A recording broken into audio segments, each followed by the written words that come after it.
രാഗിണിയുടെ വിഷമങ്ങൾ ജയപാലൻ്റെ അടുത്ത് സംസാരിച്ചുകൊണ്ടിരിക്കുകയാണ്. അച്ഛാ, അവൾ കാവേരിയെ നിവിൻ കല്യാണം കഴിച്ചു കഴിഞ്ഞാൽ കാവേരിയുടെ വീട്ടിലെ പ്രശ്നങ്ങളെല്ലാം മാറും. രാജി ആൻറ്റിക്ക് എന്നെ മാത്രമേ വേണ്ടെന്നുള്ളൂ. കാവേരിയെ രാജി ആൻറ്റി അംഗീകരിച്ചു കഴിഞ്ഞാൽ അവർ തമ്മിൽ പരസ്പരം കല്യാണം കഴിച്ച് ഈ പുഷ്പവാടിയിലോട്ട് വന്ന് സുഖമായി ജീവിക്കും. അതൊന്നും എനിക്ക് ആലോചിക്കാൻ പോലും വയ്യ അച്ഛാ എന്ന് പറയുകയാണ് രാഗിണി. അപ്പോൾ ജയപാലൻ മോളെ ആശ്വസിപ്പിച്ചുകൊണ്ട് പറയുകയാണ്, മോളെ അങ്ങനെയൊക്കെ ചെയ്ത് അവൻ ഇവിടെ സമാധാനമായിട്ട് ജീവിക്കാൻ ഈ അച്ഛൻ സമ്മതിക്കുമെന്ന് നിനക്ക് തോന്നുന്നുണ്ടോ? ഒരിക്കലും ഇല്ല. എൻ്റെ മോളെ വിഷമിപ്പിച്ചിട്ട് അവൻ ഒരിക്കലും ഇവിടെ സമാധാനമായിട്ട് ജീവിക്കില്ല എന്ന് പറയണം. അപ്പോൾ രാഗിണി പറയാണ്, അവൻ ഇത്രയും ദിവസത്തിന് ശേഷമാണ് അവൻ എന്നെ കാണുന്നത് അമ്പലത്തിൽ വെച്ചിട്ട്. അവൻ എൻ്റെ കഴുത്തിൽ വെച്ച് താലി എടുത്തിട്ടാണ് അവൻ പോയത്. ഞാനൊരു പെണ്ണല്ലേ, എൻ്റെ മനസ്സിൽ എന്തോരം വിഷമങ്ങളുണ്ടാവും. നിനക്ക് സുഖമാണോ, അല്ലെങ്കിൽ നീ ഓക്കെ ആണോ, അങ്ങനത്തെ ഒരു കാര്യം അവൻ എന്നെ കണ്ടപ്പോൾ ചോദിച്ചില്ല. മനസ്സിലെപ്പോഴും കാവേരി കാവേരി കാവേരി എന്ന് പറയണം. ജയപാലൻ പറയും, മോള് പോയി ഭക്ഷണം കഴിക്കാൻ, അച്ഛനൊന്ന് പുറത്ത് പോയിട്ട് വരാമെന്ന്. അപ്പോൾ അച്ഛൻ എവിടേക്കാണ് പോണത് എന്ന് ചോദിക്കുകയാണ് രാഗിണി. അപ്പോൾ ജയപാലൻ പറയും, മോളെ നിൻ്റെ ജീവിതത്തിന് ഒരു വിലയും കൽപ്പിക്കാത്ത ഒരുത്തനെ നിനക്ക് ഇനി എന്തിനാ?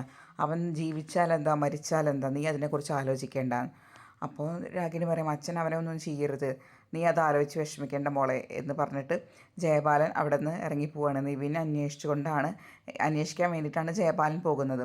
ഇതേ സമയം തിരുവനന്തപുരത്തെ ഹോസ്പിറ്റലിൽ കാവേരി ആണെങ്കിൽ ആകെ വിഷമിച്ചിട്ടിരിക്കുകയാണ്. കാരണം കാവേരി ഇങ്ങനെ കരയുന്നുണ്ട്. അപ്പോൾ എന്തോ ഒരു സംഗതി ഉണ്ടായിട്ടുണ്ട്. അപ്പോൾ അങ്ങനെയൊക്കെ വിഷമിച്ചുകൊണ്ടിരിക്കുമ്പോൾ നമ്മൾ നീളമോൾ അപ്പുറത്ത് കിടന്ന് ഉറങ്ങുന്നുണ്ട്. അപ്പോൾ ശാരദയാണെങ്കിൽ ഇങ്ങനെ തലയിൽ ഇങ്ങനെ തലോടി കൊടുക്കുന്നും ഒക്കെ ഉണ്ട്. അങ്ങനത്തെ അപ്പോൾ വിനീത അങ്ങോട്ട് വരും. അപ്പോൾ വിനീത അങ്ങോട്ട് വരുമ്പോൾ ഇങ്ങനെ കിടന്നുറങ്ങുന്നതാണല്ലോ കാണുന്നത്. അപ്പോൾ വിനീത ചോദിക്കും, എന്താ അമ്മായി, നിള ഉറങ്ങുകയാണോ എന്ന്. പറയും, നിള ഉറങ്ങുകയാണ്, പക്ഷേ നിളയ്ക്ക് നല്ല ശ്വാസം മുട്ടലുണ്ടായപ്പോൾ ഭയങ്കര ബുദ്ധിമുട്ടായിരുന്നു. അങ്ങനെ നേഴ്സ് വന്ന് ഓക്സിജൻ കൊടുത്തു. അപ്പോൾ അതിന് ശേഷമാണ് ഇപ്പോൾ ഒന്ന് റിലാക്സായി ഇപ്പോൾ ഒന്ന് കിടന്നുറങ്ങുന്നത് എന്ന്. അപ്പം വിനീത് ചോദിക്കും, ഓക്സിജനോ? അതേ മോനെ, ഓക്സിജൻ കൊടുത്തു, ഒരു സുഖം ഉണ്ടായിരുന്നില്ല, അവൾക്ക് തീരെ വയ്യായിരുന്നു. അപ്പോൾ അത് കേട്ടപ്പോൾ നിവിന് ആകെ വിഷമാവും. നിവിനിങ്ങനെ ഭയങ്കരമായുള്ള കുറ്റബോധമൊക്കെ വരും. അങ്ങനെ നിവിൻ കാവേരിയും കൂട്ടിയിട്ട് റൂമിൻ്റെ പുറത്തേക്ക് ഇറങ്ങിയിട്ട് വിനീത് പറയും, കാവേരി കിഡ്നി കൊടുത്തു കഴിഞ്ഞാൽ പൈസ കിട്ടുമെന്ന് പറഞ്ഞിട്ടുണ്ട്. ഞാൻ ഈ ഹോസ്പിറ്റലിൽ നിന്ന് അന്വേഷിച്ചോ കൂടെ ആർക്കെങ്കിലും കിഡ്നി വേണോ എന്ന്, എന്നാൽ എൻ്റെ കിഡ്നി കൊടുക്കാമല്ലോ എന്ന് പറയണം. അപ്പോൾ കാവേരി ചോദിക്കും, പൈസ പോയെന്ന് വിചാരിച്ചിട്ട് വിനീതേട്ടൻ എന്തൊക്കെയാണ് ഈ പറയുന്നത് എന്ന്. അല്ല കാവേരി, എനിക്ക് പറ്റുന്നില്ല, നീളമ്പോൾ ഇങ്ങനെ കിടക്കുന്നത് കാണുന്നത് എനിക്ക് പറ്റുന്നില്ല. നിനക്കറിയാലോ അവളെ എനിക്ക് ആരാണെന്ന്. അവളെ എനിക്ക് എൻ്റെ മോളെ പോലെയാണ്. അപ്പോൾ ഇനി അവളിങ്ങനെ കിടന്ന് ശ്വാസം കിട്ടാതെ ഓക്സിജന് വേണ്ടി ബുദ്ധിമുട്ടുന്നത് എനിക്കിത് കണ്ട് നിൽക്കാനേ പറ്റുന്നില്ല എന്ന് പറയാണ് വിനീത്. അപ്പോൾ കാവേരി പറയും, നമുക്ക് എന്തെങ്കിലും വഴി കാണാം വിനീതേട്ടാന്ന്. അപ്പോൾ വിനീത് പറയാണ്, ഞാൻ ഗംഗയോട് ഇതൊക്കെ പറഞ്ഞാലോ എന്ന് വിചാരിക്കുന്നുണ്ടെന്ന്. അപ്പോൾ കാവേരി ഇത് വിലക്കാണ്. ഗംഗ ചേച്ചിയുടെ കൂടി പറഞ്ഞിട്ട് എന്താ വിനീതേട്ട കാര്യം? വല്ല ബലവും ഉണ്ടോ? അതില്ലല്ലോ, നമുക്കതിന് വേറെ എന്തെങ്കിലും മാർഗം കണ്ടുപിടിച്ചേ പറ്റൂ എന്ന് പറയുകയാണ് വിനീതിൻ്റെ അടുത്ത് കാവേരി. വിനീത് പറയും, എനിക്ക് പറ്റുന്നില്ല കാവേരി, ഈ ഒരു ഭ്രാന്ത് പിടിച്ച അവസ്ഥ ഞാൻ കാരണം ഇങ്ങനെയൊക്കെ ഉണ്ടായിട്ട് എനിക്ക് എന്താ ചെയ്യേണ്ടതെന്ന് എനിക്ക് അറിയുന്നില്ല, എനിക്ക് പറ്റുന്നില്ല. നിളമോളുടെ ആ വാടിത്തളർന്ന് കിടക്കുന്ന മുഖം മാത്രമേ എനിക്ക് മനസ്സിലോട്ട് വരുന്നുള്ളൂ. അവളുടെ ആ ഒരു അവസ്ഥ കണ്ടിട്ട് എനിക്ക് സഹിക്കാൻ പറ്റുന്നില്ല എന്ന് പറയുകയാണ് വിനീത് കാവേരിയുടെ അടുത്ത്. അപ്പോൾ കാവേരി പറയാൻ, നമുക്ക് എന്തെങ്കിലും ഒരു മാർഗം നോക്കാം വിനീതേട്ടാണ്. അപ്പോൾ ഇതിപ്പോൾ ശരിക്കും അഡ്മിറ്റായിട്ടൊരു ദിവസം കഴിഞ്ഞു. പൈസ അടയ്ക്കാത്തത് കൊണ്ടാണ് ഈ കുട്ടീനെ ഇങ്ങനെ കിടത്തിയിരിക്കുന്നത്. അപ്പോൾ ഇവർ പറഞ്ഞത് ബാങ്കിൽ നിന്ന് പൈസ എടുക്കാൻ പറ്റിയില്ല, നാളെ പൈസ എടുക്കാൻ പറ്റും എന്ന് പറഞ്ഞിട്ടാണ് ഹോസ്പിറ്റലുകാരെ പിടിച്ചു നിർത്തിയിട്ടുള്ളത്. ഇതേ സമയം നിവിനെ അന്വേഷിച്ചിറങ്ങിയിരിക്കുകയാണല്ലോ നമ്മുടെ ജയപാലൻ. അങ്ങനെ ജയപാലൻ നിവിനെ കണ്ടുമുട്ടുകയാണ്. അപ്പോൾ നിവിൻ ഇരുന്ന് ഫോൺ ചെയ്യണ സമയത്ത്, വണ്ടിയിൽ നിന്ന് ഫോൺ ചെയ്യണ സമയത്താവും ജയപാലൻ്റെ കാറ് വരിക.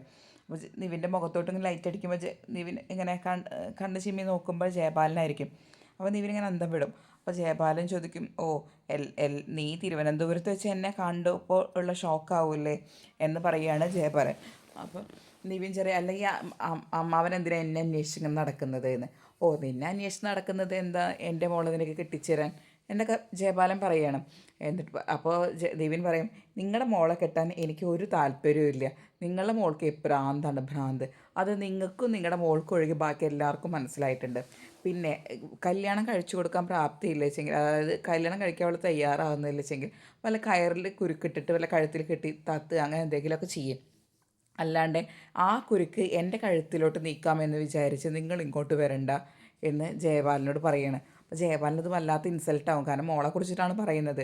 ജയപാലൻ രാഗിണി എന്ന് പറഞ്ഞാൽ അത്രയും ഇഷ്ടമാണ്. രാഗിണിക്കാണ് ജയപാലൻ ഏറ്റവും സ്നേഹം കൂടുതൽ കൊടുക്കുന്നത്. അപ്പോൾ ജയപാലൻ പറയും, നീ ഇതിനുള്ളതൊക്കെ അനുഭവിക്കോടാ എന്നൊക്കെ പറഞ്ഞ് ജയപാലൻ ദേഷ്യപ്പെട്ട് നിൽക്കുകയാണ്. അപ്പോൾ നിവിൻ പറയും, എനിക്ക് വേറെ പണിയുണ്ടെന്ന് പറഞ്ഞിട്ട് നിവിൻ വണ്ടി എടുത്തിട്ട് പോവാണ്. അപ്പോൾ വണ്ടി എടുത്ത് പോകുന്നത് കണ്ടപ്പോൾ ജയപാലനും ആ വണ്ടിയായിട്ട് ഇവനെ ഫോളോ ചെയ്യണം. അപ്പോൾ ജയപാലൻ്റെ ഈ പോക്ക് കണ്ട കാരണം നമ്മുടെ രാഗിണിക്ക് സംശയമുണ്ട്. രാഗിണി ജയപാലിനെ വിളിക്കും. എന്നിട്ട് പറയും, അച്ഛൻ എവിടെയാണെന്ന്. അപ്പം ഞാൻ നിവിനെ കണ്ട് നിൽക്കുകയാണ് മോളെ, അവന് എത്ര പറഞ്ഞിട്ട് അവന് മനസ്സിലാവുന്നില്ല എന്ന്. അപ്പോൾ രാഗിണി പറയും, അവനൊന്നും ചെയ്യരുത്, നിവിൻ അച്ഛനൊന്നും ചെയ്യരുതെന്ന്. അത് പറഞ്ഞാൽ ശരിയാവില്ല മോളെ, കാരണം ഇനിയും അവൻ്റെ അഹങ്കാരം അവസാനിച്ചിട്ടില്ല.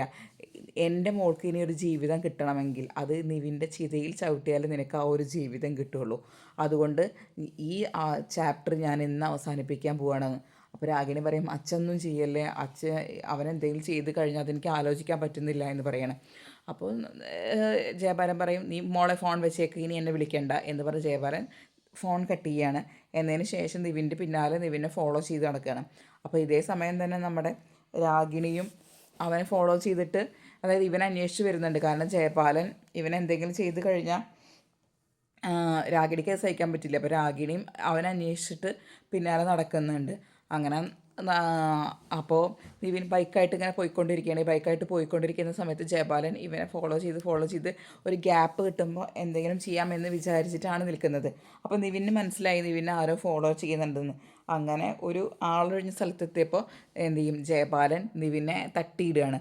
അങ്ങനെ തട്ടിയിട്ട് കഴിഞ്ഞപ്പോൾ നിവിൻ പോയിട്ട് ഒരു സ്ഥലത്ത് തലയിടിച്ചിട്ട് വീഴും. അങ്ങനെ തലയിടിച്ച് വീണ് കഴിഞ്ഞപ്പോൾ ജയപാലൻ കാറിൽ നിന്ന് ഇറങ്ങിയിട്ട് അവൻ്റെ അടുത്തേക്ക് വരുന്നുണ്ട്. അപ്പോൾ അവൻ്റെ ഒരു വണ്ടിയാണെച്ചെങ്കിൽ ഒരു സൈഡിലോട്ടായിട്ടാണ് നീങ്ങി കിടക്കുന്നത്. അപ്പുറത്ത് നിവിൻ വീണ് കിടക്കുന്നുണ്ട്. അപ്പോൾ നെറ്റിയിലൊക്കെ മുറിയായിട്ടുണ്ട്. മുറിയിൽ നിന്ന് ചോര വരുന്നുണ്ട്. അവനാണെങ്കിൽ അവിടെ കിടന്നിങ്ങനെ ഞെരങ്ങുന്നുണ്ട്, അയ്യോ അമ്മേ എന്ന് പറഞ്ഞിട്ട്. അപ്പോൾ ജയപാലൻ അതൊന്ന് കുറച്ച് നേരം അതൊന്ന് നോക്കി നിന്ന് ആസ്വദിക്കും. കാരണം ഇത്രയും നേരം ജയപാലനെ വെല്ലുവിളിച്ചിട്ട് പോയതാണല്ലോ അവൻ. അപ്പോൾ ഇത്രയൊക്കെ ഉള്ളൂ അവൻ എന്നുള്ള രീതിയിൽ ജയപാലൻ അവനെ കുറച്ച് നേരം നോക്കി നിൽക്കും. എന്നിട്ട് അവൻ്റെ അടുത്തേക്ക് വരികയാണ്. അപ്പോൾ അവൻ കണ്ണ് തുറന്നിട്ട് ജയപാലൻ അങ്ങനെ കാണുന്നുണ്ട്. അവന് മനസ്സിലായത് ജയപാലനാണ് ചെയ്തിട്ടുള്ളതെന്ന്. അപ്പോൾ എന്നതിന് ശേഷം ജയപാലൻ അവൻ്റെ അടുത്ത് വന്നിരുന്നിട്ട് പറയും, മോനെ, നിൻ്റെ കൈ വളരുന്നോ കാല് വളരുന്നോ എന്നൊക്കെ നോക്കിയിരുന്ന അമ്മാവനാണ് ഞാൻ. അപ്പോൾ ഇനി നീ ഇവിടെ കിടന്ന് ശ്വാസത്തിന് വേണ്ടി പെടയുന്നതൊന്നും കാണാൻ എനിക്ക് വയ്യ. അതുകൊണ്ട് മോൻ ഇവിടെ കിടന്ന് മെല്ലെ കിടന്ന് മരിച്ചോ, ഞാൻ പോവാണ് എന്ന് പറഞ്ഞിട്ട് ജയപാലൻ സന്തോഷത്തിൽ അവിടെ നിന്ന് വണ്ടിയിലേക്ക് കയറിയിട്ട് പോകാൻ നോക്കുകയാണ്. അപ്പോൾ ഇത്രയുമാണ്, അതായത് നിവിനെ ഇടിച്ചിടുന്നത് വരെ ആണ് നാളത്തെ എപ്പിസോഡ്. ബാക്കിയെല്ലാം ഇന്നത്തെ എപ്പിസോഡാണ്. കൂടുതൽ നേരത്തെ ഈ സീരിയലിൻ്റെ വിശേഷങ്ങൾ അറിയാൻ ആദ്യം നിങ്ങൾ ചാനൽ സബ്സ്ക്രൈബ് ചെയ്യുക. വീഡിയോ ഇഷ്ടപ്പെട്ടാൽ ലൈക്കും ചെയ്യുക.